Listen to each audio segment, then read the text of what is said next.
Good evening to participants across India and the globe. Welcome to the 9th edition of Healthcare Insights, powered by RedMed and hosted by LBN Tech Solutions and All Ladies League.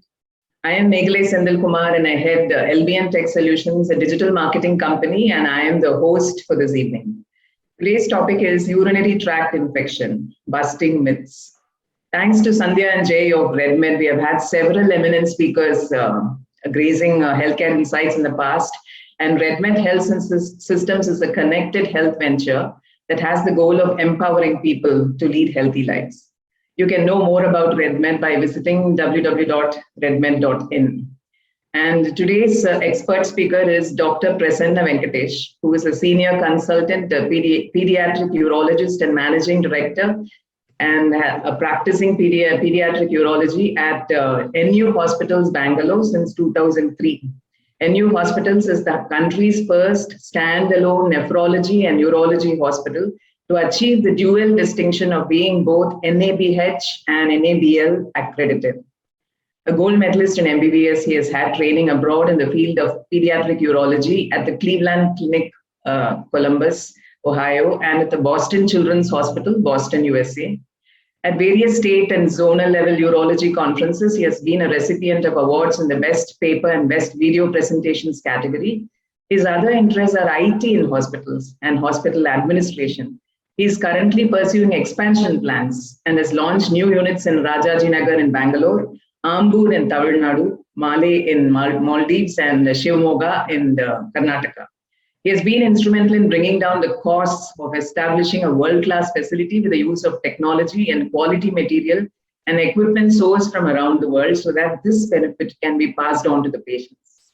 He is also actively working on bringing forth various philanthropic initiatives in the field of nephrology and urology so that those who cannot afford the current medical costs, they may receive quality and timely care. That's very wonderful, doctor, and so happy to have you here as our expert speaker here. Welcome to this session. And welcome moderator Jay Srinivasan. He needs no introduction for the regulars here. The moderator for this session, Jay Srinivasan, founder and CEO RedMed. Extending care by design is RedMed's tagline, and it outlines how they attempt to address challenges in healthcare by expanding it beyond its customary confines. Those regulars, you must have noted, various kind of speakers in healthcare who Jay and Sandhya have brought in, such wonderful speakers. Jay, suave moderator, wonderful moderator, and the floor is over to you, Jay. The floor is yours. You can take over. And participants, after the moderated session, you can put up your questions in the chat box and doctor will address them one by one. Thank you. Over to you, Jay. Thank you, Megu. Thank you for that wonderful introduction to Dr. Prasanna. We are really glad to have Dr. Prasanna here today, and hopefully we are all hoping for an excellent session where he could describe many other things that are being experienced today by people in the country, especially seniors, and perhaps you could shed a lot of light on many of those issues. I should also mention that my mother is also watching the program. She has been your patient as well, and she constantly peppers our conversations for some reason during lunchtime on these issues. So we really would like to have those answers to many of the questions that people have so that the audience are well informed. At the outset, before we begin, at the risk of sounding quite ill-informed, I would like to start off with a single question to you, doctor. If you put yourself in the shoes of a lay person like myself, and if you were to enter the premises of a hospital, one of the things you notice is out on the wall, there are a huge list of departments and specialists. And I want to start with that because many of those things are Greek and Latin to all of us. So let's have some idea about UTI, urinary tract infection, urology, gastroenterology, endocrinology. I'm just sticking to three things. There could be lots more. Could you differentiate between the three of them? Okay. A good evening to everyone, and thank you to both of you for your kind introduction. Over the next hour or so, I would like to keep this discussion very interactive. Mr. Jay can interrupt me at any time if there are any questions. To answer your first question, Jay, is I do agree that the number of specialties that are getting into medicine are so many. And in fact, it is getting fragmented, but we need to look at it the other way, that there is so much of development happening in the field of medicine that I think there is no stopping going forward. Broadly, urology deals with the surgical aspects of the genitourinary system, which includes the kidney, the ureters, the bladder, the prostate, the urethra, the testes, and the female and male genital system. So that is what urology deals with. While it started off as a surgical specialty, over the period of years, what could have been dealt with surgically is now dealt with excellent medications. Urology also deals with something that we do very often. All of us need to go and pass urine 6 to 8 times a day. And urology makes sure that the plumbing is all right and make sure that everything works well. So that's about urology. Gastroenterology is again divided into medical gastroenterology and surgical gastroenterology. That deals with the entire gastrointestinal tract, starting from the esophagus, the food pipe, the stomach, the large intestine, the small intestine, and the liver. So this is what the gastroenterology deals with. You again have the medical side and the surgical side. For example, the medical side for the kidneys are the nephrologists, who look more into the function of the kidney and whether whatever it is supposed to do, everything else is taken care of. So the medical side is taken care by the nephrologists. To answer your last query about endocrinology, our entire body is controlled with hormones. There are different hormones secreted by different glands. For example, the thyroid and the parathyroid glands, which are situated in the neck. Similarly, you have a pituitary gland, which is situated in the brain. You have the adrenal glands that are situated on top of the kidneys, etc., etc. So these are all hormone producing glands. And the study of that, the treatment and diseases of the endocrine system, which is the hormone producing system, is what endocrinologists deal with. And endocrinologists also deal with things like both your testosterone, estrogen in men and women. If there is an excess, there are problems. If there is a paucity, there are problems. So they also deal with all of that. So that covers the entire specialty of endocrinology. Again, you have the medical and the surgical endocrinologists in that. So that answers your questions, Jay. Thank you, doctor. Much appreciated. So I assume there is a lot of overlap between these because looking at it purely from a layman's point of view, again, what goes in comes out. And somewhere along the way are those other specialties, and somewhere the exit route is your specialty. Yes, you're right. You're okay. Right. Thank you.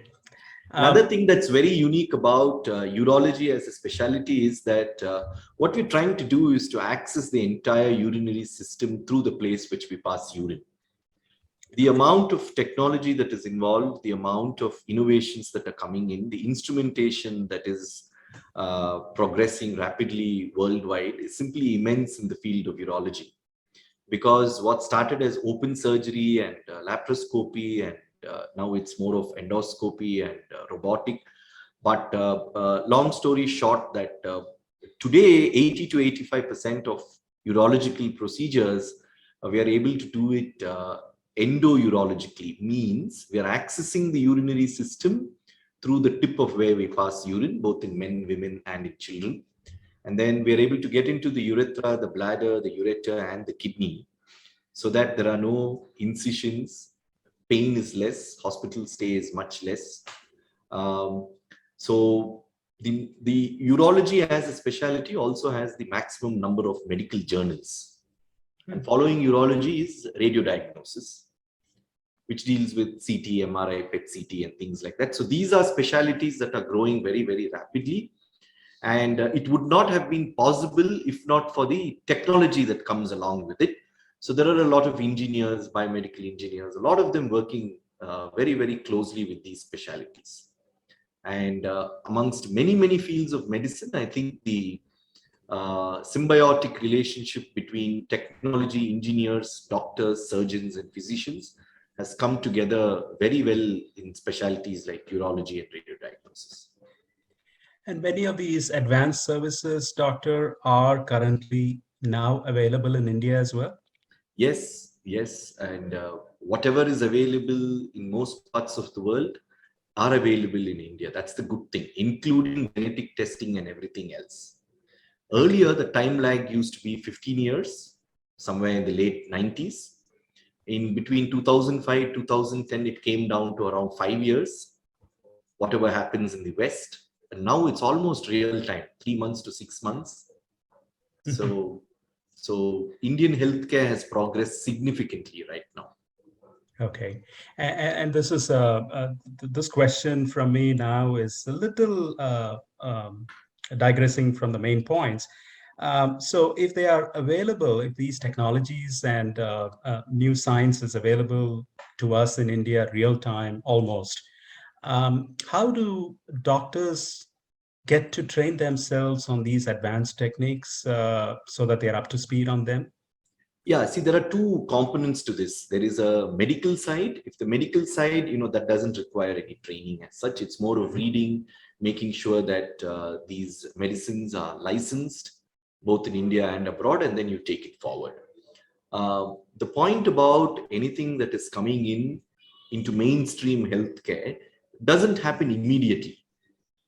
There is a progression. It takes, for example, for a drug to get launched in a market, especially if it is a novel drug, it takes anywhere close to 6 to 7 years from the time of, or even more, from the time of conceiving an idea to doing the studies and animal studies, clinical trials, etc., etc. So people who are specialists in their own field are keeping themselves up to date with whatever the progress that's happened. So that's on the medical side. Similarly, on the surgical side, what happens is that today it's more of videos, looking at the procedures, making sure that those equipment come, and then taking it forward, unless it is a completely new procedure where somebody requires to go and get trained. And today there are simulators, there are surgical simulators that are available where a reasonable amount of training can be done. And see, this is for all surgeons who are already operating. It's not for the new surgeons. So it's mainly that they improve on their skills as time comes. Again, I'll take an example of urology. If you have a urologist, say, who's 55 or 60 years old, over the last 20 years, what he learned, what he studied, and what exams he took when he graduated is no longer relevant now. So over a period of time, I think doctors, especially super specialists, they would need to keep themselves updated, and technology is evolving. The surgical expertise and skills are evolving. So this is something that it is going to be one continuous learning process for doctors also. Okay. And I assume there is an equally rapid application of the latest science and technologies at the education level itself. For example, a student who is pursuing an MD in urology? Not so much in the MBBS, in the undergraduate and in the graduate level, but in super specialties level, definitely yes. And it also depends upon which institutes that particular student is getting trained. Okay. You're well aware that in India, most parts of the world also, there is no standardization, if I may use that word. And it's very paradoxical. In government hospitals, large government hospitals, you get a lot of patients, so they get a lot of training, but you may not get in newer technology and newer equipment that rapidly. And it's the inverse in the private institutions. So I guess it's a balance. Okay. Okay. Diving into UTIs specifically, how do you see the demographic fallout or division in terms of occurrence of UTI problems among men and women? Is there a difference? Yeah, there is. I have that in the presentation. Can I just open that up? Certainly, Is that okay? Certainly. Okay. Just give me a moment. I'm sharing the screen.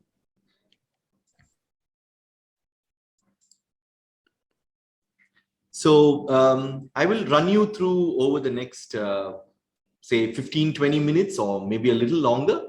But Jay, feel free to stop me anytime. And Sure. if you have any questions that you can interject, you're welcome.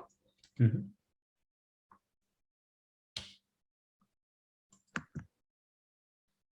Can you see the screen, please? Yes, we can, doctor. We can. Okay. We don't have proper statistics in India. So I've just picked up the US, which has probably 1/3 the population of India. And urinary tract infection has, I mean, these are the statistics, and these statistics are huge. If you look at the healthcare burden that urinary tract infection puts on the healthcare system, it is quite significant. And therefore, when we were deciding on a topic, we thought that this is something which would be very useful for anybody who is listening. Now, what do you mean by urinary tract infection? It is broadly divided into the upper tract and lower tract. The upper tract typically covers both the kidneys and the ureter. The ureter is a tube that drains the urine from the kidney to the bladder.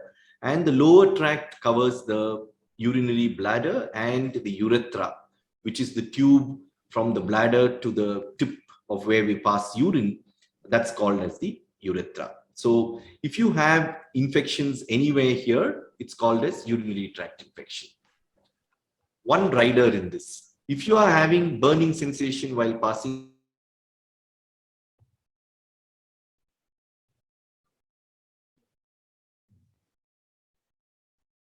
Doctor, you've gone off video. will not cause fever. Lower tract urinary tract infection is much simpler to treat, and most of the time they do very well with simple medications. When a patient with urinary tract infection also has fever, that means the kidneys are also involved. Doctor, if I may interrupt you here, I think you went off the audio for a little bit. I don't know if it happened to everybody as well. So would you mind going back about 30 seconds to repeat what you said? So what I was telling is lower urinary tract infection has only symptoms, burning sensation, urgency, increased frequency. Your upper urinary tract infection will also have fever. Mm-hmm. So having fever with UTI is not a good sign. It requires to be addressed very soon. So the topic today was multiple myths. I wish this could have been a face-to-face meeting. I would have asked all of you to lift your hands because I'm going to ask you a couple of questions. Well, you can say yes or no to yourself, but just listen to these questions. Does increasing water intake help prevent urinary tract infection? You answer the question. And put it in the chat box. Doctor. Yeah, you can put it in the chat box. And also just remember your answer. Okay. Right. Drinking lots of water flushes bacteria out of the bladder. Simple questions these are. Right? Think about it and then we'll come back. Because these were all the myths that surround UTI. For patients with urinary tract infection, what would be the advice? 2 liters of fluid, 4 liters of fluid? You'll have to choose one.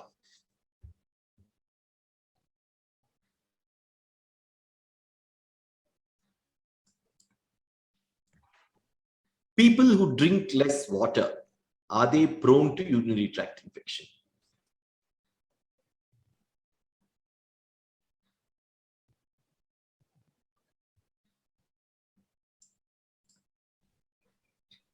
So I'll take this further. So do you think 4 liters is better than 2 liters?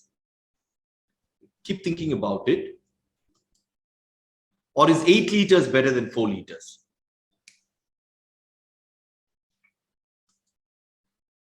One liter? 2 liters? 8 liters? 25 liters?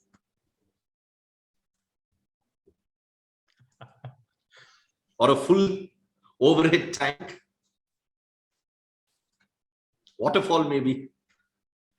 Okay. I will answer this question, but you know, the most commonly discussed question is that when somebody has urine infection, they tell them to take a lot of water. While it may be true some of the time, but most of the time, in fact, it is detrimental. So that's one myth which I would like to clarify on that. So the amount of water intake that you need to take depends upon multiple things. What is mandated is that adults, all of us, should be passing 1.5 liters of urine per day. Now, how do you get that 1.5 liters of urine? Generally, if you take around 1.5 liters of water, generally. But it also depends upon the climatic condition that you're in, which geography you are. Is it hot? What is the ambient temperature? Are you working in an air-conditioned environment? Are you exercising? Are you a sportsman? Are you a construction laborer working in the hot sun outside, probably in Chennai, etc., etc., etc.? So the amount of fluid intake that you need to take depends upon all these things. Ultimately, you'll need to pass around 1.5 liters of urine. Again, tough to measure because in practical terms, it's very difficult to measure whether you're passing 1.5 liters of urine. So good thing is that your urine color should be amber color or clear. It should not be dark yellow. If it is dark yellow, it means it's concentrated. The amount of fluid that you're taking is less. You need to take more. But generally, people who are not leading a very active lifestyle, say a sedentary lifestyle, predominantly indoors, 1 to 1.5 liters of fluid is enough. If you're exercising, you need to take more fluid around the time that you exercise. Okay, so that is one. Because as time goes, I will tell you why more water is also not good. Quote unquote hydrotherapy and all that stuff. Okay, as we go, I'll tell you that also. The second series is, does poor genital hygiene predispose to UTI? Just answer yes, no, whatever. You keep it in mind. Women who use public toilets are prone to UTI.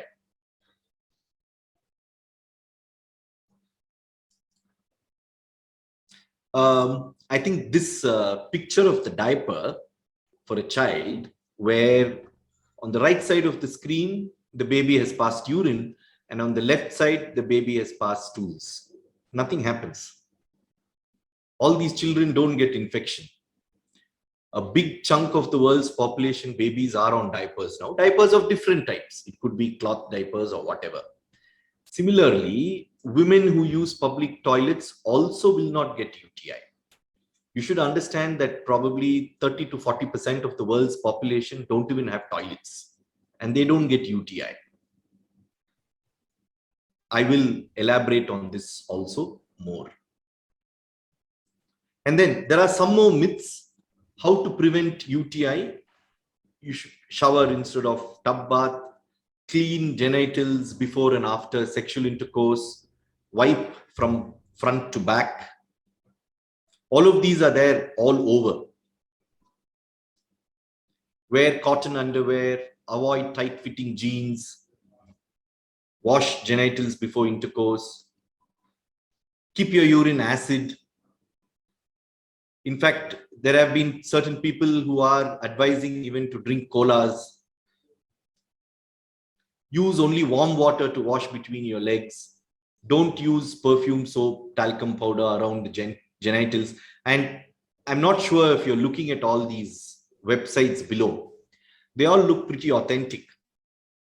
But whatever those statements, all these 3-4 slides which I showed you, all those statements are not correct. And then there are people who use D-mannose tablets, cranberry extracts, and things like that. Also for UTI, there is very little evidence that these all actually benefit. So what are the facts? There is no rationale on hygiene. Means with respect to urine infection. Hygiene is something with respect to personal hygiene that all of us definitely need to follow.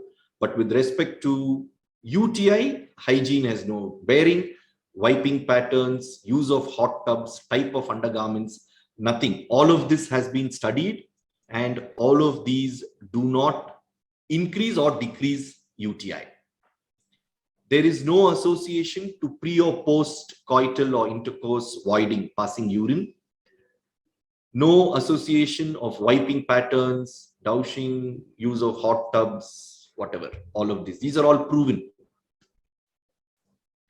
So what actually happens is there is an alteration between the host and defense mechanisms. The host is the human body. The human body is supposed to have reasonable defense against bacteria or fungi that cause urinary infection. The second is obstruction. If there is an obstruction to anywhere in the urinary tract, then that particular patient is susceptible for urine infection. And what would actually happen? What happens is the infection starts in the urethra and then goes into the urinary bladder. That is the site of entry of these bacteria. And after that, what happens? UTI goes on to become symptomatic or not based on the bladder pressures that that particular patient has. And therefore, the role of fluid optimization. I use the word fluid optimization because a vast majority of the population in our country, in India, don't take adequate fluid, means at least 1.5 liters per day. If you take too much, if you take 3 liters, 4 liters, 5 liters, and if you're not exercising and sweating it out, all that water that you take has to go into the bladder. And when it over-distends the bladder, the pressures in the bladder go up, and then you can again have urine infection. Another very, very important point is constipation. Constipation can occur in the elderly, it can occur in the middle age, and it can occur in children. Especially with the change in diet, lesser physical activity, constipation is something that is quite common nowadays, and constipation can cause urine infection. I'll show you how. Couple of slides on why this bladder infection is common. So if you look, this is just a picture. So you have a bacteria that is there here. It attaches to the bladder mucosa. It enters, the bacteria enters through the place where you pass urine. Therefore, perineal hygiene is important. Therefore, constipation is also important. Very simple. If somebody is constipated, the amount of bacteria in the perineum goes up significantly. The distance between the place where you pass motion and urine is hardly 4-5 centimeters. And therefore, this bacteria can attach into the urethra and the bladder. Then it invades into the bladder wall, and then it gets into the bloodstream. Or through the urine, the same way it can attach, invade, replicate, and then reach the kidney also. So that's how these are all some electron microscopic pictures on how this bacteria gets into the mucous membrane of the bladder, and then you can see that it grows tentacles, and then it invades into that mucous membrane and causes urinary infection. Doctor, I would like to interject here for a moment. From what you have described so far, it would appear that with the exception of things like insufficient water intake or fluid intake, and things like inability to, lifestyle issues relating to food, the reasons, it seems to me, are predominantly involuntary. Would that be a fair thing to say? That's right. I was just coming to that. You're right on that. You're right on that. I wanted to make the statement later, but I'll make it right now. Everyone who develops a urine infection needs to be evaluated as to why they have developed the urine infection. Barring some infections, which is something like, honeymoon cystitis or, post-intercourse, where some of them develop some symptoms, there is a clear cause and effect relationship to that. But for everybody else, especially, you divide them into 3 age groups. You divide them into the pediatric age group, then you divide them into the reproductive age group, you divide them into the elderly. All children, all elderly above 50, 60, and all men irrespective of any age group. The only exemption in this is women of reproductive age group who are active sexually. Other than them, these first 3 categories, that is the pediatric age group, the elderly age group, men and women, and all men or boys of all age groups, have no business getting a UTI. If they get a UTI, it is usually there is a cause. And unless that cause is identified, invariably that urine infection will recur. So the cause can be multifactorial, but generally it is due to, like what Jay was saying, it can be due to things that you don't have control about directly. It could be due to constipation, uncontrolled diabetes, any obstruction in the urinary tract, anywhere in the kidney, in the bladder. And as you grow older, your prostate enlargement for men, any other surgical procedures that are done, any instrumentation, hospitalization, catheterization. And one of the most common causes of urine infection is also pelvic inflammatory disease, where women have vaginal infection leading to urinary tract infection. And both men and women with diabetes, if they develop urinary infection, it is an indirect indicator of very poor blood sugar control. So unless you take care of all these things, this particular person is going to have that infection again and again. So this was the simple graph which I was telling to you about the bladder pressures. That is why I am again emphasizing that don't take too much of water. You have to optimize your fluid intake. You have to take sufficiently depending upon how physically active you are and in which part of the world you are, means what is the climatic condition there. So what typically happens is that when you overdistend your bladder, on the bladder muscle wall, there is decrease in blood supply that permits the bacteria to enter. This is just a very simple schematic diagram. So increased water intake, no evidence. In fact, it may be detrimental. Having said that, I would again repeat, a lot of people in our country don't even take 1.5 liters to 2 liters per day. Right? I'm talking about people who take 4 liters, 5 liters, 8 liters per day. And they're not keeping themselves physically active. Now, if you have, say, a basketball player or a football player or an athlete or a cricket player, obviously his fluid intake when he is there in the field will easily be 5-6 liters. Right? So that is one point I wanted to clarify. Doctor, when you say optimized fluid intake, specifically water intake, does that exclude our normal consumption of food that has a lot of fluid as part of it, like rasam, for instance, in South India? No, I agree. It includes, that's why I use the word fluid and not water. Okay. It includes coffee, tea, juices, and milk for children, and water. It excludes what you get in food. What you get in food is generally around 500 to 800 ml. And we excrete that 500 to 800 ml by breathing and in stools. So that sorts of, normalizes that. So does constipation contribute to UTI? That's a definite yes. And especially if you take it in children, more children are getting constipated because of the dietary changes. And that's the causal relationship which I have mentioned. And how does it affect bladder function? So this is the amount of bacteria per gram which you will have in a constipated person. This is the normal rectum, normal bladder, normal urethra. If there is a dilated rectum where the bowel is not emptying very well, the perineal bacterial count, that is the skin around the anus and the place where you pass urine, the bacterial count goes up significantly higher, giving rise to urine infection. That bacteria enters the urethra, gets into the bladder, and then I showed you how the bacteria gets into the bladder wall.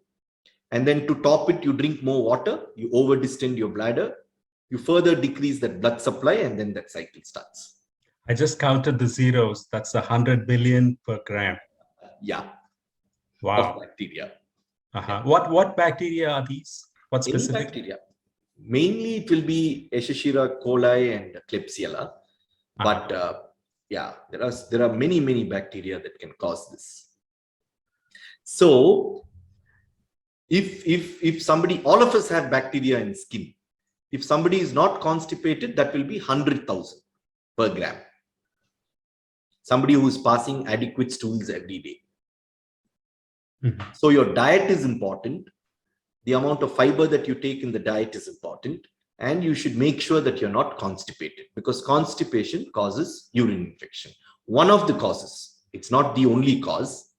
So when somebody comes to us with urine infection, we need to look at all these multiple factors as to what would probably be the cause, especially if it is recurrent urine infection. How do you diagnose constipation? Of course, history and a simple X-ray where you can see, this is the spine, right leg, left leg. And then you can see the entire large intestine in the third picture at the bottom. Here also you can see all that mottled appearance, which is black. A simple X-ray will tell you. So what really happens to women who use public toilets? Would anybody like to answer that? Or Jay, you can answer that. Or what do you think is the misconception about public toilets? You put me on a spot. Anybody wants to answer, they can unmute and answer.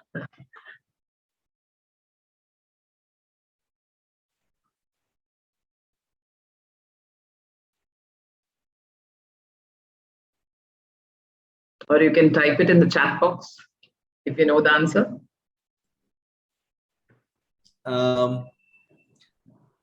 Jay, you need to unmute yourself. The basic lack of hygiene and cleanliness in the premises in a public toilet that already hosts a lot of bacteria, which gives fertile ground to invade if all those factors that you said are present, allows for easy entry. Right. Okay. I'll answer that question for you. Most of the time, women, especially in our country, it's a little better now, but say 15, 20 years back, toilet access was a big problem. Men, wherever you stop on the roadside, and they used to go. That they continue even now, whether the toilets are there or not. But for women, it was a problem. So they just couldn't go. And a lot of women developed what is called as a lazy bladder syndrome, where they tend to accumulate 1 liter, 1.2 liters, whereas the average adult bladder capacity should be around 400 or 450 ml. We will never get a urine infection from a toilet. Urine infection never comes from outside in. Having said that, there has to be some basic amount of hygiene. I mean, you cannot go into a soiled toilet. You understand the difference, right? The infection actually comes because these women are holding the urine and not passing on a timely basis, and then they're over distending the bladder. And to top it, because they're experiencing urine infections, somebody has told them drink more water. So they drink more water, distend the bladder, and then don't go and empty it because they don't have toilet access. So that's a winning formula to develop urine infection. So urine infection never comes from dirty toilets. Urine infection comes from the fact that there are people who don't pass urine every 3 to 4 hours in the daytime. They keep it for 6 hours, 7 hours. And this is across people who are busy at work, people who are traveling, they may be in a bus or they may be on the road, they don't have toilet access, and you have children with all their diversions which they have right now, they simply don't want to go to the toilet. So if you postpone the act of passing urine, and if that happens recurrently, there is a high chance that you will develop a urine infection because you are over distending the bladder. So that was the point that I wanted to make on that. So fundamentally, there are 4 things. You need to have appropriate fluid intake. I use the word appropriate because it depends upon the physical activity and the climate that you're in. I use the word fluid because it includes all fluid intake. You have to keep the bladder empty on a regular basis, right? Which is typically at least once in 4 hours during the day. You have to keep the rectum empty. And of course, if you develop recurrent urine infections, meet a physician, get help, make sure that you're not dealing with some other problem, like an anatomical obstruction or uncontrolled diabetes or something else, especially if it is recurrent urine infection. Now, in women, always look for a cause. You rule out an anatomical cause, check for obstruction, stones, constipation, fluid intake, and then I have marked something in yellow, which is dysfunctional voiding. That is typically they drink a lot of water and then don't go and pass urine on a timely basis. So then they develop something called as a dysfunctional voiding. Voiding means passing urine. And then there is another important cause. At the bottom, I have mentioned it as PID, which is pelvic inflammatory disease, which is vaginal infection, untreated, or fungal vaginal infection, white discharge, all of that causing urine infection. So that is something that requires to be treated. So Dr. Jay here again. So we have a list of causes here. Can we segregate the cause from perhaps the symptoms, some of which could be some kind of urgency, for example, constipation, the pain and the urgency? Are there any other symptoms that could trigger or identify these causative factors? Yeah, see, if it is an obstruction, definitely they will have some abdominal pain or difficulty in passing urine. Means the urine stream doesn't come out freely, right? Constipation causing infection, then they know they also have difficulty in passing stools. PID, you will have vaginal symptoms also. So these are basic, simple things actually. See, the first time a woman has a, when I mean women, I'm talking about women in the reproductive age group, which is between 18 to 45, 50, and women who are sexually active predominantly. So it is not every time that you need to evaluate all of them with all the tests. That's why I segregated them into a separate group. It is only when they have recurrent urine infections or if they have fever with the urine infection. When they have fever, it means that the kidneys are getting involved. It's no longer restricted only to the bladder. These are women who require detailed evaluation. Men and boys of all age group, elderly above 50, pediatric age group, boys and girls, all of them require a full evaluation even after a first urinary tract infection, because they should not be getting it. So answering some of the questions of UTI in the elderly. Now, what happens is that in the elderly, the amount of bacteria that forms in the urine, because of age-related decreased immunity, plus the fact that a lot of them have associated diabetes, maybe 20% of the population. The amount of bacteria in the urine can also grow. And in men, what happens is that they have associated prostate enlargement. They may have some residual urine in the bladder after they pass urine. So again, the bacterial content can grow. So these are all things that definitely require to be evaluated. As I spoke about decreased immunity, some of them may have perineal soiling, some of them may be on catheters. Women may have estrogen depletion because the ovaries are no longer functioning. BPH is the prostate enlargement in men, and certain drugs may cause impaired or decreased movement. Now, all of these things can also contribute to UTI. This is, I'm talking in the elderly age group. So when anybody older develops urine infection, they require to be properly evaluated. Coming to the other spectrum, pediatric UTI, one problem is now, see, babies especially, or children less than, say, 2.5 or 3 years, they're not able to communicate and speak very well. So many times it's difficult to recognize.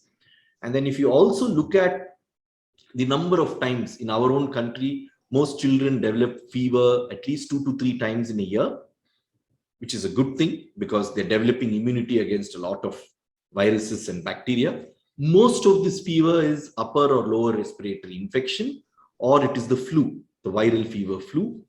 If they have that 2 to 3 times a year, it's good because they're developing immunity against it. And what happens is once you put these children in preschool or schools, they have a spike in these infections because suddenly they're exposed to so many children. And therefore, sometimes this UTI is difficult to recognize in children. Both pediatricians and parents think it is the regular fever. The second difficulty is collecting the urine in children is difficult for obvious reasons. You know, we can go and pass urine in a container. It's very difficult to collect urine from, say, a girl child or a boy. So therefore, sometimes diagnosis gets delayed, and these are developing kidneys, especially if they have fever along with urine infection, that may affect the kidneys. No child should have urine infection. If a child has urine infection, the child requires detailed evaluation. 90% of the time, we will be able to identify a cause. Cause needs to be treated, and therefore, hopefully, that infection will not recur. These are all the other different causes of infection in children. The important thing in children is you don't have too much of time. Better to evaluate them early and address it early so that long-term complications are not there. I have a couple of slides in this, but anyway, I'll just cut this short. There is something called as voiding dysfunction.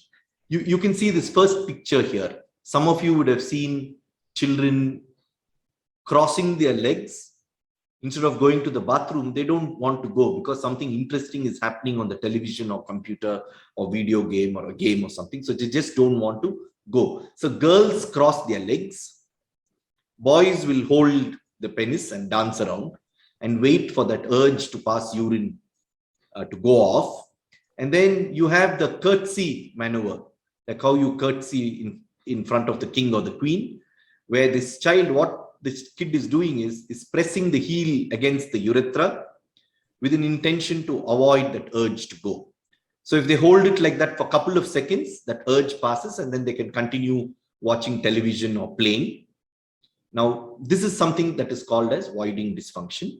This is something that we need to educate our parents and educate the children also. Sometimes when you tell them to maintain a bladder diary, you'll be very surprised that a 5-year-old or a 7-year-old child passes urine twice in a day. And it'll be like 500 ml. So these are all causes of urine infection in children. This is something that I did discuss about. overall? So Jay, again, question to you. Yes.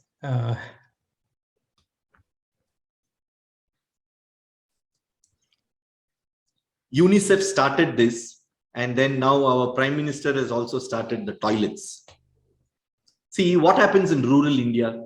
There were no toilets. So once there are no toilets, whenever somebody wants to relieve themselves, they go and relieve themselves. Now the problem about toilets, I mean, I'm just giving you different perspectives, okay? Now the problem about toilets is that you should have adequate toilets, you should have clean toilets, and you should have running water in the toilets. These three things are not there in the open space. I completely agree. In 2021, we should have sanitation. If we still have people carrying a jug and going into the fields for a country like India, that is definitely not acceptable. Right. But I'm just telling you the gravity of the challenge that is there on putting up adequate toilets. So if you don't have adequate toilets and then tell all of them not to go out in the fields, then you have a problem.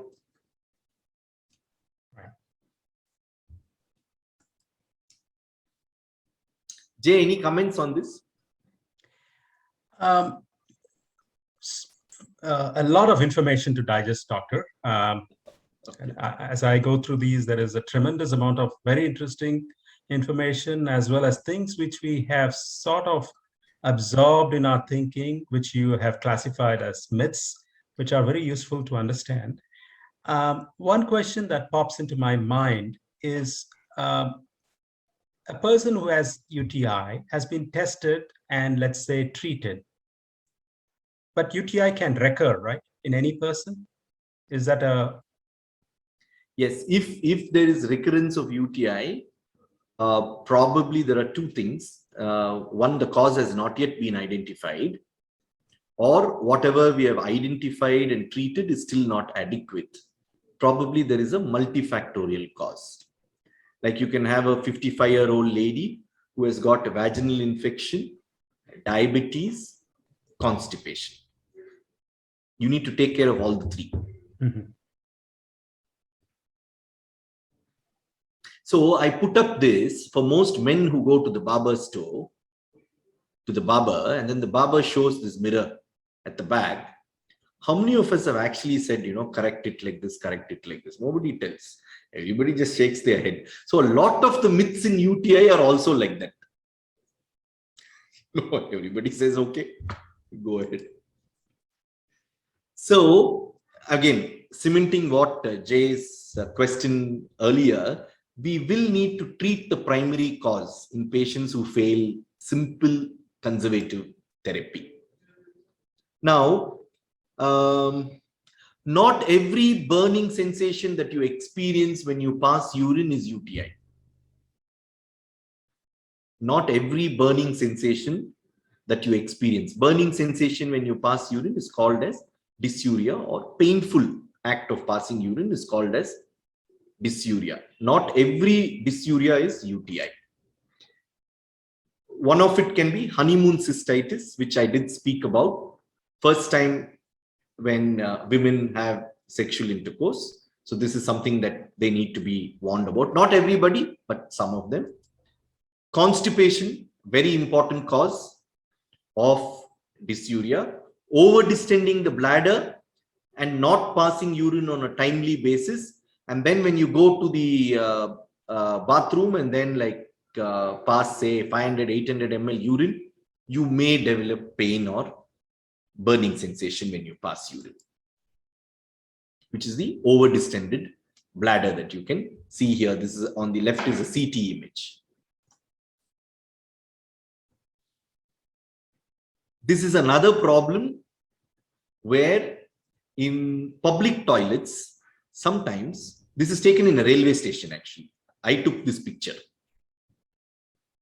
So what I'm trying to tell you is that the social structure with respect to the sheer size of a population to the number of toilets that is available in public places is unfortunately very dismal. And all of this can also contribute to urine infection for all those reasons that I told. So actually you have a pregnant lady who is waiting, and imagine with an over-distended bladder. So these are all the preventive steps that we need to take. Please remember the fundamental four: optimum fluid intake, empty your bladder more often, make sure that your rectum is empty, that you should not be constipated. And anybody who has a recurrent infection requires evaluation. Thank you. Please go empty your bladders now. Thank you. So, Doctor, before we have the audience chipping in with questions, I have a few of my own which we could cycle through, and some of them are, most of them are actually well answered by your beautiful slides. But I will go through them nevertheless, and then we can, Megu could open up to the audience and have them post additional questions that they might have. When you talk about evaluation, and I noticed that you use the word quite frequently, good evaluation as the basis for discovering UTI.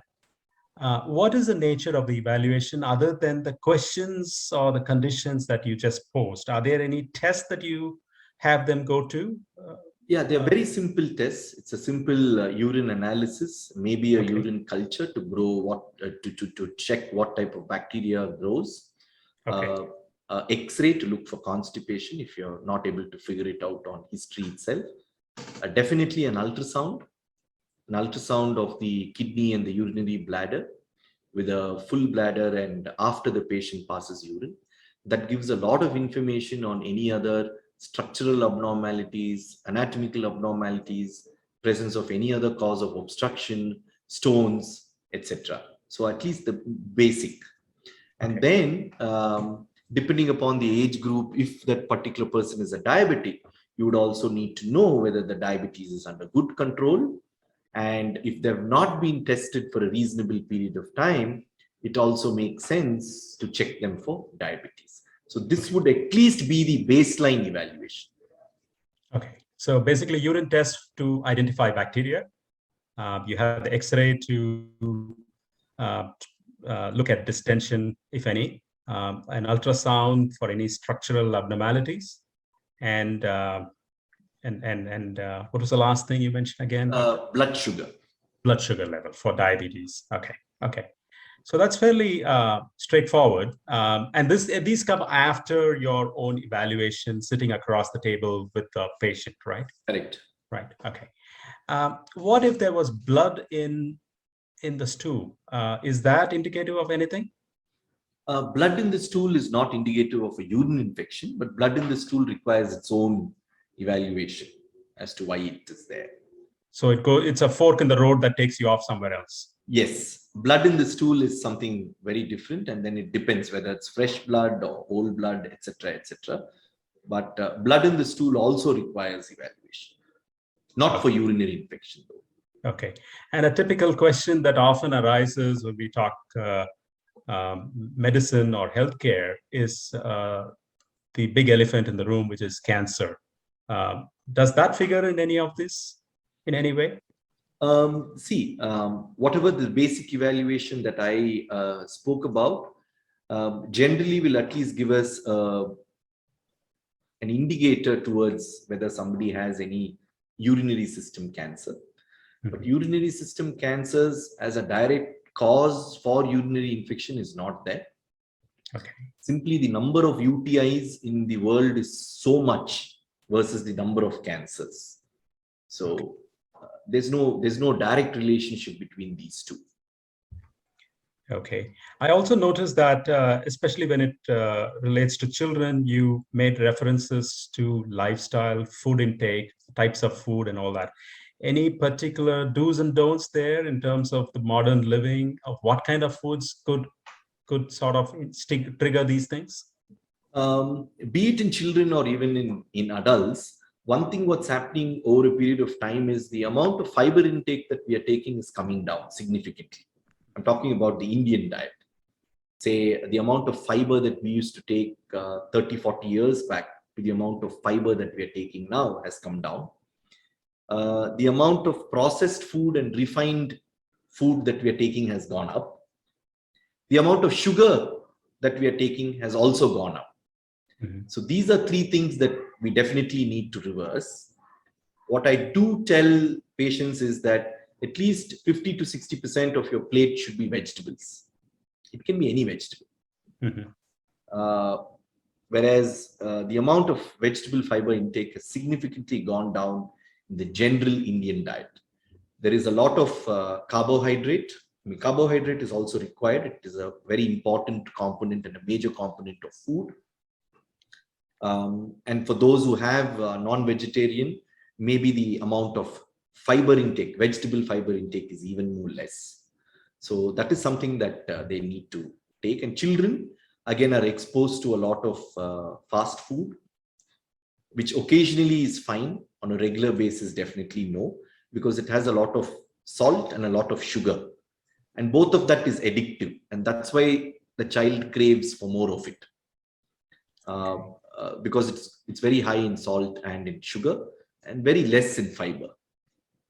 Okay. And then, they tend to put on weight, and then the constipation to top it. And then that leads on to a vicious cycle by itself. So dietary practices are something that we definitely need to watch. I think all over our country, the day-to-day dietary patterns are significantly changing. Thank you. I have two last questions, and then Megu could open up to the audience. One is the presence of renal stones versus UTI. Is there an overlap between the two? Could happen. Stones themselves harbor bacteria, can cause urinary infection. The second thing is stones can cause obstruction to the urinary tract and cause urinary infection. Okay. So they need to be evaluated and treated. Thank you. My last question, Doctor. Many of us have our parents or senior citizens or in-laws living with us. And one of the things that we frequently observe is that they are quite often harassed, if you will, during the night by having to get up frequently and having to go to the bathroom, right? There's actually a two-part question to this. Senior citizens do experience this. So the first question is, how can that be mitigated in some fashion? Because it is an inconvenience. It is a nuisance for people in their 80s to actually get up in the dark and turn on the light and then having to go to the bathroom with all the risk that poses. So that's number one. How can that be mitigated? The second thing is that something that is possibly a causative factor for a future UTI event that one should be conscious of? Yeah, I'll answer the second question first. Yes, it can cause urine infection. See, when the elderly wake up more times to pass urine, that is a condition called as nocturnal frequency. Now, for us as treating physicians, we divide them into a patient having nocturnal frequency with normal volumes of urine at night, or having excess urine output at night, what is called as nocturnal polyuria. How that differentiates is, see, by design, human beings are supposed to follow the sun. They're supposed to wake up when the sun rises, go to bed when the sun sets, and darkness changes a lot of hormones with us. Sleep changes a lot of hormones. Now what has happened with artificial light coming in, where, instead of going to bed at 7:38, like probably what our forefathers did, we're going to bed at 11 o'clock. They used to be up by 4 o'clock or 5 o'clock because they don't want to waste sunlight, right? Now, what happens is sometimes if the sleep cycle is disturbed, the hormone cycle also gets disturbed, and then they start forming more urine at night, therefore waking them up more often. If something like that is there, that requires to be evaluated, point one. Second thing, what happens is maybe they're drinking too much of fluid after 5, 6 o'clock in the evening, having a late dinner. There is no time interval between dinner and bedtime. And therefore, they tend to form a lot of urine at night. And therefore, they need to wake up and go and pass urine multiple times. So what we advise them is to decrease the fluids after 5, 6 o'clock, have a little early dinner bedtime interval of at least 2 hours, pass urine before they sleep, and hopefully the number of times that they wake up in the night will significantly be lower. The third thing is maybe because of cardiac issues, they may be having swelling in the lower limbs, swelling in the feet or swelling in the lower limbs. Now, what happens for people who have swelling in the lower limbs? When they sleep, all that fluid which is there in the leg gets back into the circulation, gets into the blood, goes into the kidney, excretes out as urine, and forms more urine in the night. I think whatever question you asked, Jay, is a very, very pertinent question, and it is a huge quality of life issue. If you have an elderly person waking up multiple times at night and needing to pass urine multiple times, there are many ways in which this can be evaluated. We need to differentiate it medically by tests and history, etc., etc. We need to see if they are having nocturnal polyuria, what is their sleep cycle, are they forming more urine in night, is there some other problem, uncontrolled diabetes, what it is, or is there a cardiac problem relating to these? All of these things need to be checked, because if you take a step back, most people who have a fall in the night, most elderly people who have a fall in the night is when they actually get up to go and pass urine. And then what started off with something like this, then they have a fall and then they require surgery. You know, the whole, all started because they are passing urine multiple times in the night. Today, there is excellent evaluation, focused treatments available. If not to completely eliminate, see, anything more than waking up 2 times in the night definitely requires to be treated. I mean, if you can sleep without waking up for 6 to 7 hours, nothing like it. I'm talking in the elderly. Once if you wake up, it's okay. But if you wake up multiple times, the tendency to fall increases because you have not even slept properly and again you're getting up. So the number of times you wake up, you have an increased tendency to fall. So that is something that definitely needs to be addressed.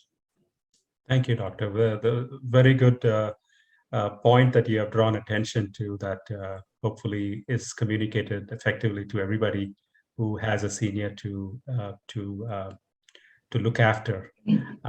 Megu, perhaps you can open up to questions from the audience. Yeah, thanks, Jay. There are a few questions here, and if you have any more questions, you can begin typing, so I can just read it out one by one so that doctor answers. This question was asked when you were talking about frequent voiding of the bladder, doctor. What if one doesn't feel like passing urine every 3 to 4 hours? You said that you have to empty every 3 to 4 hours, but what if there's no feeling? Is that a problem or is that okay? It is probably you're not drinking adequate fluid, point 1. Or point 2 is probably you've become accustomed to holding a lot of urine. That normally when somebody gets an urge to pass urine at say 300 or 350 ml, your first urge is coming at some 600 ml. Mm-hmm. So you will need to check on that. Okay. So the next question is just itching while passing urine. You have already answered. You said that cannot be classified as UTI. And one question again from the same person, Nishka. What about another myth that eating prebiotic and probiotic foods or vitamin C lessens UTI as a home remedy? Is this a myth or a fact? A myth. It is a myth. Okay. And Sandhya has asked, in case of the elderly who have incontinence and if surgery is not a possibility and medications cause burning sensation, what are the other solutions available for incontinence? Okay. The adult diaper industry in the US is a $7 billion industry.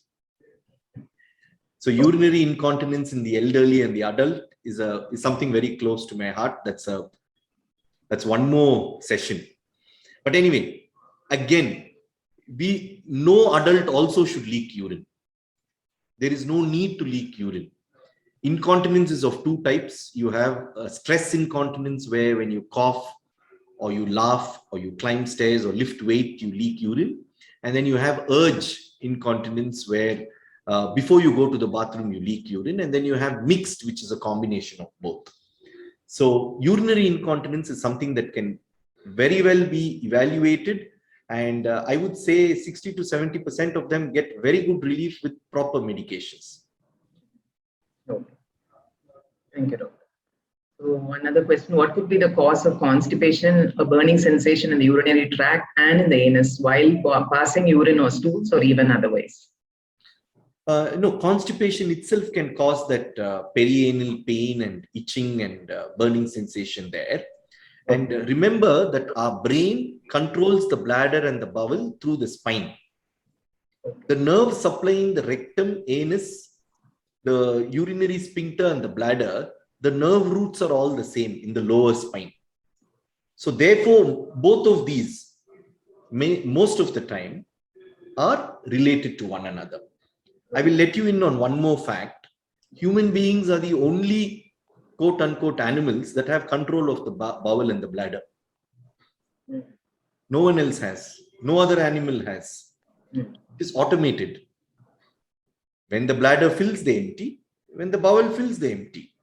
They do not look at an appropriate place, time, etc., etc., etc. So when the pendulum swings on the other side, and when you hold for a longer time, you'll get into trouble. And human beings also, this has evolved over, probably, we don't know, probably over many, many thousands of years. This is something that has evolved. SV Pati has asked, what is the difference between urine test versus urine culture test? Yeah, urine analysis, urine routine, or a simple urine test is a test that you will get it in around 45 minutes. It tells whether you have protein in the urine, it tells whether you have sugar in the urine, and then the pathologist also looks under the microscope, and then they look for any evidence of pus cells in the urine, which is a probable indicator of urine infection or stone. The biggest advantage of that is it is available within an hour, and so that the doctor also can immediately start treatment. Whereas a urine culture is something where you need to culture it in an incubator and then grow that urine and grow the bacteria which is probably there in the urine, identify what is the bacteria, identify what antibiotics will be susceptible to that bacteria. That report takes around 2 days. Now, when a patient has symptoms, the doctor cannot wait for 2 days to start the medicine, because the patient has got symptoms only has come to the doctor. So you do a urine test, start the medications, tell them to come back with the culture. So that is only complete treatment. Once the culture is done, only you'll know the organism. So, yes, you'll know what is the organism, and you'll also know whatever the medicine that you have started, is it something that is working or not. So, doctor, when you identify the bacteria, and you mentioned there are many types of bacteria, E. coli and the others, do they all work on this problem the same way? Urine infection, yes. Yes. So, irrespective of the bacteria, the symptoms are the same. Okay. But typically what happens is, based on the number of times that person had UTI, some of them get resistant, means the antibiotic that you're giving today may work for one bacteria, but might not work for the other bacteria. Mm-hmm. And there is another thing. Some patients get infected with 2 or 3 types of bacteria, especially if the immunity of that particular person is very low, for whatever reason, post-operative, post-transplant, post-immunosuppressing medications, uncontrolled diabetes, post-cancer treatment, post-chemotherapy treatment. There are so many causes where the body's immunity is low. Post-recuperation of some viral illness. We're seeing a lot of it post-COVID also now. We're seeing a lot of urine infections because that particular person's immunity is so low post-COVID. So these are all the types where the host, which is the human body, its defense mechanisms are low. So opportunistic bacteria or fungi, sometimes in isolation, sometimes together, they can overwhelm the systems. So that is why it is important to identify which bacteria it is. So aside from the issues that you just described, which relates to the immune system, given that in India right now, there is an excess of prescription of antibiotics generally. So there is probably a high prevalence of immunity to these antibacterial medications, that they don't work because bacteria have become resistant. So you've got a problem there, right? In your ability to address a bacterial issue when there is urinary tract infection. Yeah, you're right. Especially with somebody who has recurrent urine infection, they've been seeing multiple people taking a lot of medications, not yet evaluated, and then they start getting resistant. So I agree with you. That is a problem. See, you should also look at it from a public health perspective. You just saw those numbers which I gave about UTI. Practically, it is impossible to get all those million people to do cultures. Millions and millions of people. See, we are talking about, say, in a specialty hospital like ours, where people are coming with a lot of complications, and therefore you're doing all of this. But when you look at a general practitioner or a pediatrician who sees probably 30 kids, 50 kids in a day, or a family practitioner who's seeing 30, 40 patients a day, it's not going to be possible for him to do a urine test, urine analysis, etc. Some of these things will go by experience, will go by habit, will go by convenience, will go by cost. So there are a lot of things. See, it's one easy thing to say that I want to do all these things, but in practicality, it may not be possible. So yes, overuse of antibiotics are there. The second rider to that question is, how many towns, villages have microbiology culture labs? There are, can you believe entire Karnataka has close to 230 pathologists and maybe around 180 microbiologists for a population of 8 crore. Wow. So there is a shortage. There is a shortage of doctors.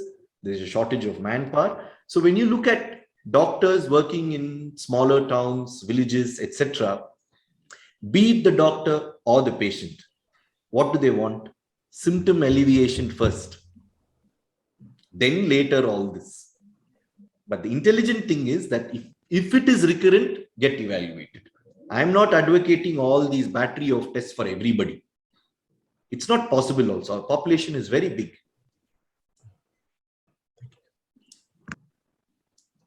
There is one comment here from Sudha. I'm age 50 and I'm frequently having UTI. I'm also a diabetic. I'll be getting spasm in my lower abdomen. I think she has to take your advice and get herself evaluated, right, doctor? Yes, yes. Anybody with recurrent UTI, we've not been able to put a finger on the cause.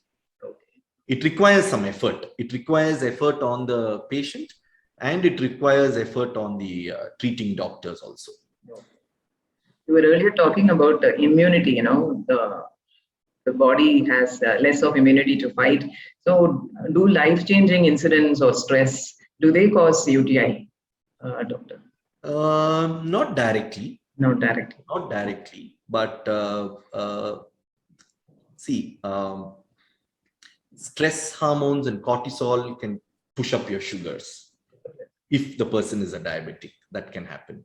Second thing is maybe they're not passing urine on a time basis. Maybe they're not eating enough. They're constipated. Maybe they're not drinking adequate fluid because of all those events of those particular days. So all of those things can cause, but not directly. Any exercises that you could suggest to strengthen the urinary bladder? One question from Sandhya. Okay, pass urine every 3 hours. Yes, pass, that is the easy one. So we just have to probably set the clock and get up and go, right? So that's something that we do for kids. Yeah. I have kids, I'll show you. I mean, I didn't get to show you. I have a 7-year-old child who passes 1 liter at one time and passes only 3 times in 24 hours. Simply because they're very engrossed with whatever they're doing. Correct. So then we'll have to put an alarm. He's got one smartwatch there. alarm, and every time it buzzes once in 3-4 hours. Again, they'll tell all the same things. You know, I go, nothing comes. I don't feel like going. Yes, exactly. So I think this is connected to elderly incontinence. If the spine is erect, would it help reduce the incontinence?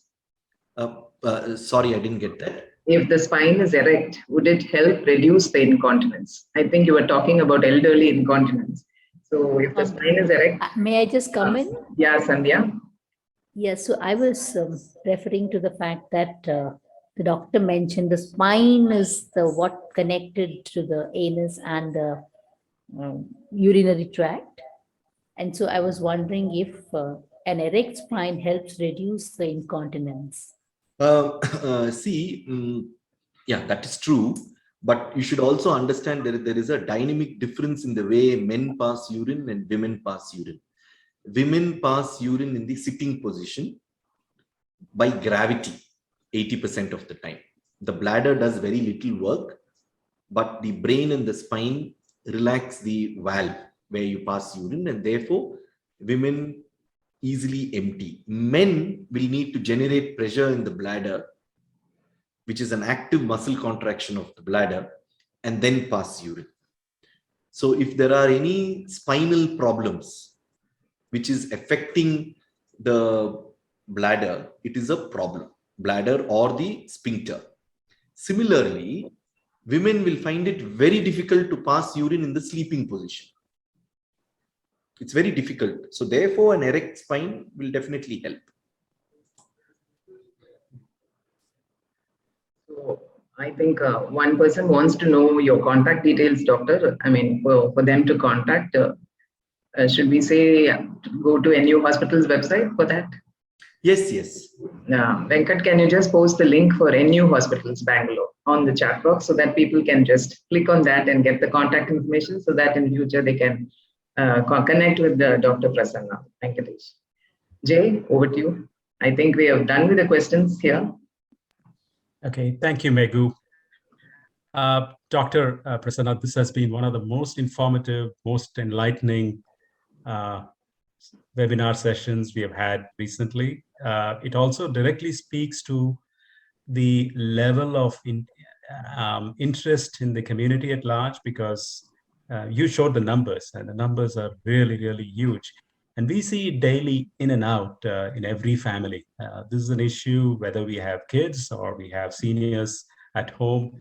This is an issue that all of us have to contend with on a daily basis. So many of us are aware of the larger context of these things, but certainly not at the level of detail that you presented. So for that, that extraordinary easy way in which we could appreciate, thank you very much. It has been informative, very informative, and we thank you for that. We have just about reached the end of our session. Doctor, do you have any closing thoughts? Because I certainly don't have any questions at the moment, and I can always certainly reach out to you but when I do. Any closing thoughts on what you have to say? No, thank you all very much for patiently listening out. And if there is anything that you wish to ask, you can always email me, or if you can go on to our website, there is enough information that is available, and you all can go through that. And thank you, Jay and Sandhya, for having me over. Thank you very much. Thank you, Doctor. To the audience at large, just a quick FYI here. Sandhya and I do know Dr. Prasanna personally. We have met him many times. And we can say with utmost assurance that he's a person who has an extremely good grasp, as you all noticed today, on the issues that he specialized in. So if any of you have any further questions or a wish to interact, do certainly reach out to him, because this is something that is better addressed in advance of any future potentially much larger problem. So do feel free to click on that link and reach out to Dr. Prasanna. He's a very engaging, very expressive doctor, and you might actually learn a lot of interesting things along the way. Once again, Doctor, thank you so much for sparing your time for today's event. We certainly look forward to having you in the future, maybe focusing on some peripheral aspects or in a slightly different way to look at things. Megu, yes. Yes. Anybody had a comment? I'm sorry, somebody. Anybody wants to ask anything? We can go in for a quick question. We have a few minutes left. Okay, I think it was a wonderful session, Doctor, because I can see a lot of very good comments here, and it was really, so many myths were busted. And I have actually written down a lot of stuff here because so many things like this fundamental 4 and, the public toilet thing, which we all think, which is all Yeah, that is busted. And, wearing tights, all the WhatsApp forwards we keep on getting every day. And all those myths were busted, and none of this is going to affect. And like a very valuable suggestion which you gave, evaluate. If you have any symptom, you have to get yourself evaluated. So it was a wonderful session, Doctor. Thanks for your time. I know how precious time is for you doctors, and it was very informative. And audience, you can just check out the LBN People's Podium channel where this recording will be uploaded. You can always check back and go and listen to it once more, and you can share to the rest of the people who have missed this wonderful session.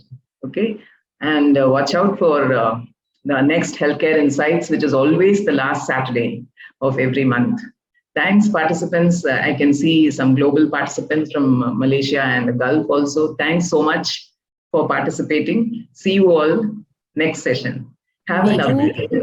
Yeah, Sandy. I want to thank you for being a wonderful host as always, and the LBN team for being the tech partner, supporting.